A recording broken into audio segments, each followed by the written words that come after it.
بسم اللہ الرحمن الرحیم۔ آج کل عام طور پر یہ سوال کیا جاتا ہے کہ پیشاب کرنے کے بعد جب آدمی وضو کرنے کے لیے بیٹھتا ہے یا وضو نہ بھی کرے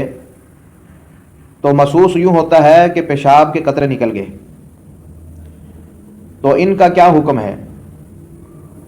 کہ اگر کپڑوں کو پیشاب کے قطرے لگ جائیں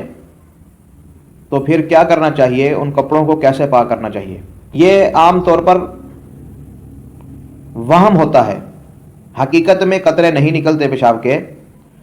بلکہ بس انسان کو شک پیدا ہو جاتا ہے کہ میں پیشاب کر کے آیا ہوں، شاید میرا کوئی قطرہ نکل گیا ہو، اور اس جگہ سے کپڑے گیلے ہوتے ہیں تو اس وجہ سے بھی شک پیدا ہو جاتا ہے کہ شاید میرے قطرے نکل گئے ہوں۔ حالانکہ جس وقت پیشاب کیا تھا، پیشاب کرنے کے بعد وہ جگہ گیلی ہو جاتی ہے، یعنی دھونے کی وجہ سے کپڑے گیلے ہو جاتے ہیں کچھ نہ کچھ،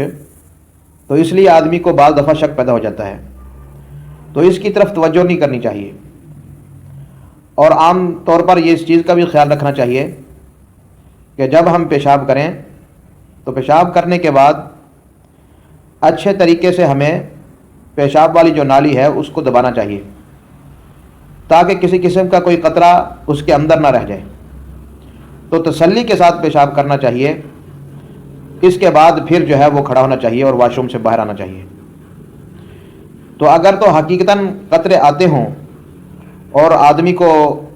پتہ ہو کہ مجھے قطرے آتے ہیں، پھر تو اس جگہ سے دھو لیا جائے، جو جگہ اس کو گیلی نظر آئے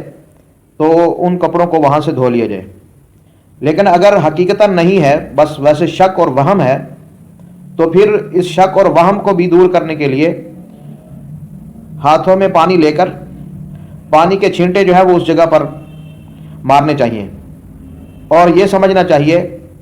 کہ بے شک مجھے پیشاب کے قطرے آئے تھے لیکن پانی کے مارنے کی وجہ سے وہ ختم ہو گئے ہیں۔ خلاصہ یہ ہوا کہ جب بھی ہم پیشاب کریں تو تسلی کے ساتھ ہم پیشاب کریں اور خوب اچھے طریقے سے پاکی حاصل کریں، اس کے اندر جلدی نہیں کرنی چاہیے۔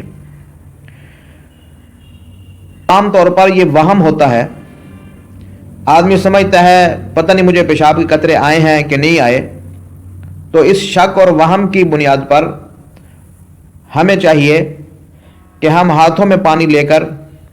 پانی کے چھینٹے جو ہے وہ اس جگہ پر مار دیں تاکہ یہ شک اور وہم بھی دور ہو جائے، اور پھر یہ سمجھیں کہ میرے کپڑے پاک ہیں۔